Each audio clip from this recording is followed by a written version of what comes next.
Welcome to the Season 2 premiere of the Harbour Kids Variety Hour. Finally! Yes, well, we're all very excited to have the show back. What did you say? I said we're very happy to have the show back. Looks like the show's back, guys. You can go. What?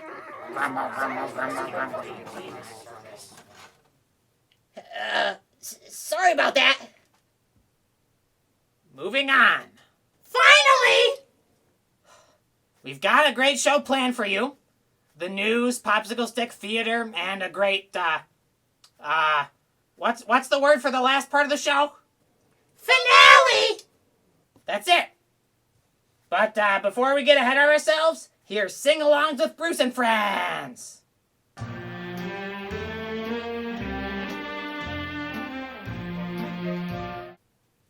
Okay, guys, time to sing. You ready, Hans? Yes, I am, Bruce. Ready to tickle the ivories of this new piano here.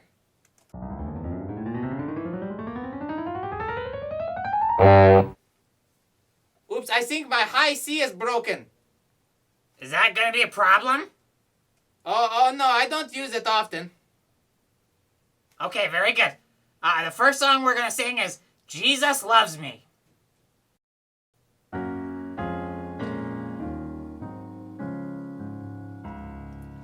Jesus loves me, this I know, for the Bible tells me so. Little ones to him belong. They are weak, but he is strong. Yes, Jesus loves me. Yes, Jesus loves me. Yes, Jesus loves me. The Bible tells me so. And next we'll sing, He's Got the Whole World in His Hands.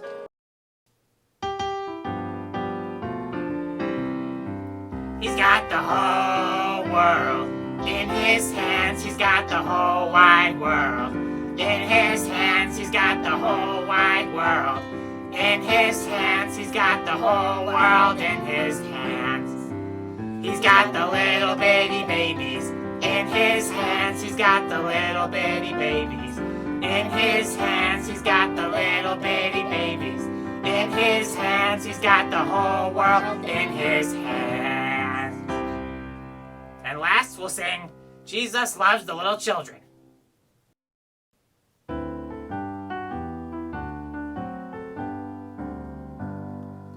Jesus loves the little children, all the children of the world. Red, brown, yellow, black, and white, they are precious in his sight. Jesus loves the little children of the world. Jesus died for all the children of the world. Red, brown, yellow, black, and white, they are precious in his sight. Jesus died for all the children of the world.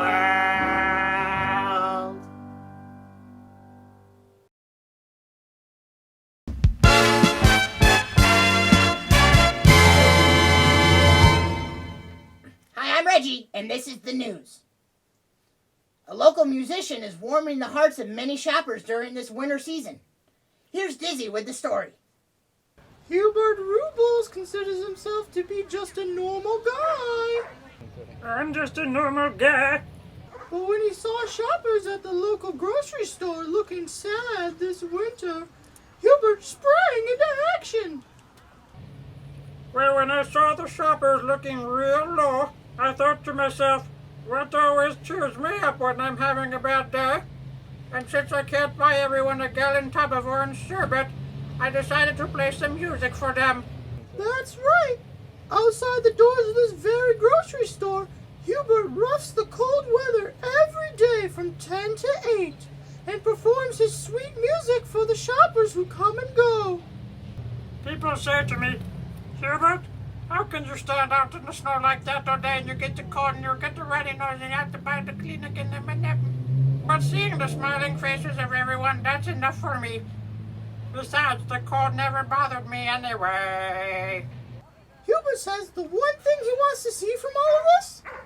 That more people would spread joy to others whenever they can. As Hubert plays us out, I'm Dizzy, signing off.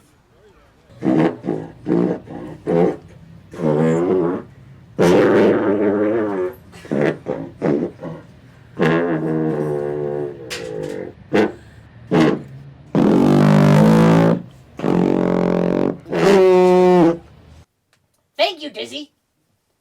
In other news, a lion from the Honolulu Zoo made history today as the first animal to pilot an airplane. The lion's flight instructor sheds tears of pride. Woo, no pun intended. Welled up in the lion's eyes as they left the runway. Here is the footage of the takeoff.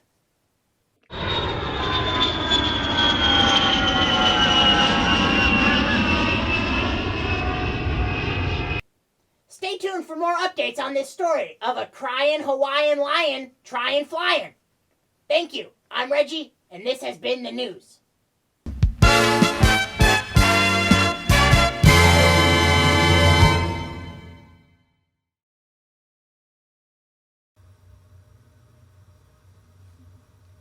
What does this do?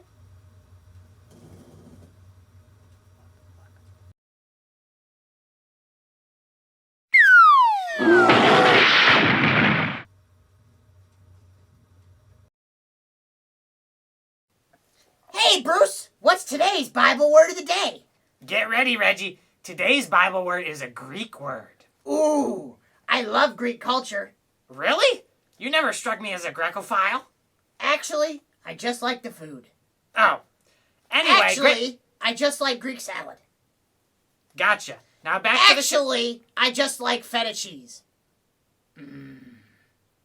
Feta. Reggie, feta. let's get back to the Bible word of the day here. Oh, hey, Bruce, what's today's Bible word? Yeah, you already said that. Today's word is agape. Agape? Yes, agape. Agape is a Greek word for love. It means pure, selfless, unconditional love. It's the kind of love that God has for us and the kind he wants us to show to others. It's used a lot in the New Testament to describe God's love for us.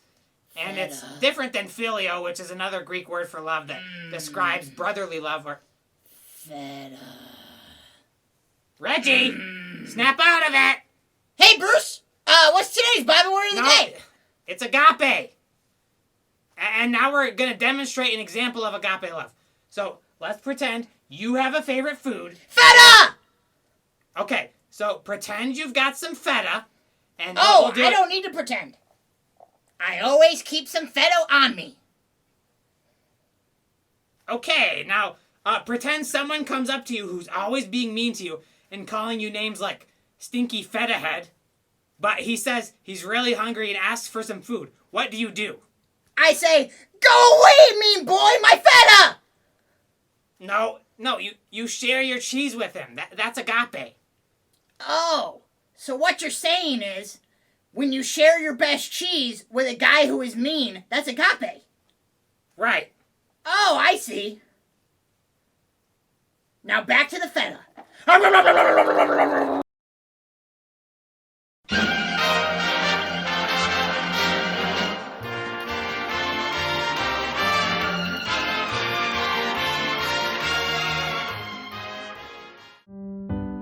The men who bought Joseph from his brothers sold Joseph as a slave to a man named Potiphar, who was an officer in the army of Pharaoh, the king of Egypt.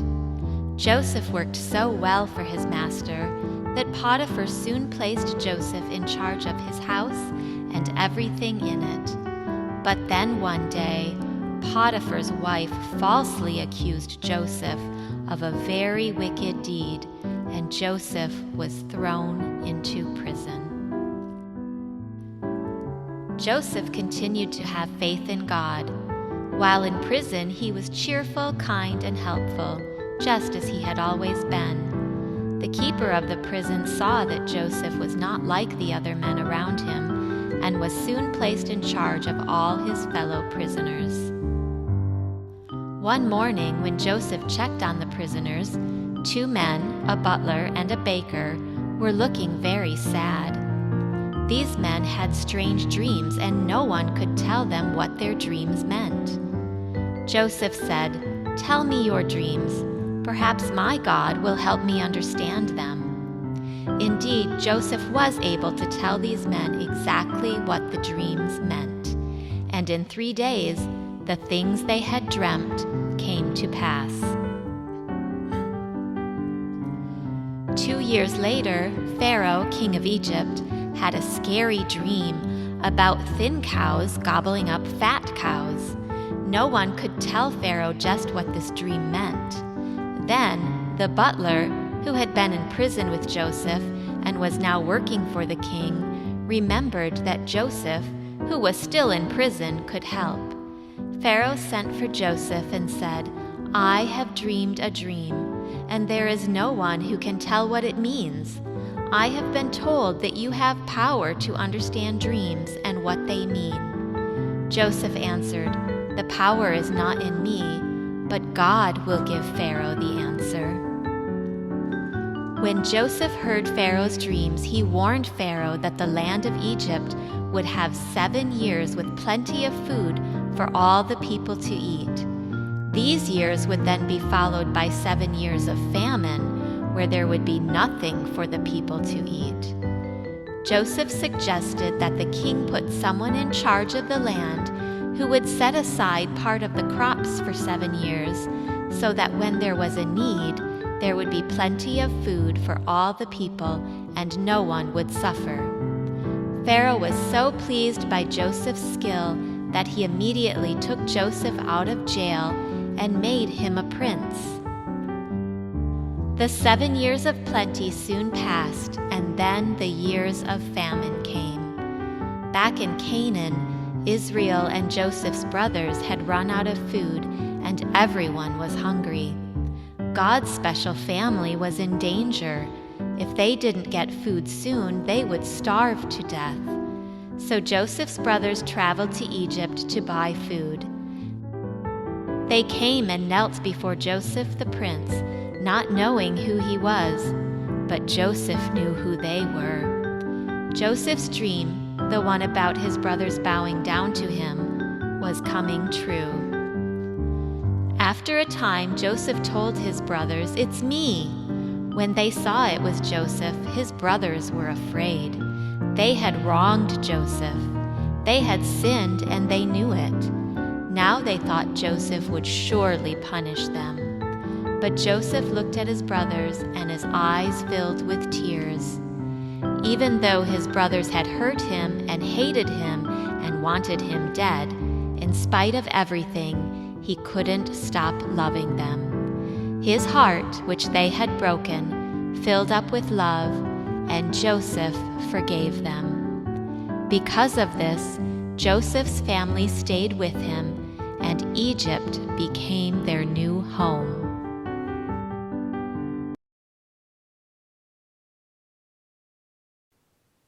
Well, that's gonna about do it for our episode today.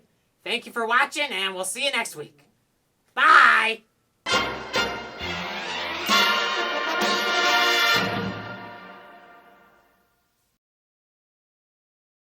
The Lion's flight instructor said, "Tears of pride. Lean in."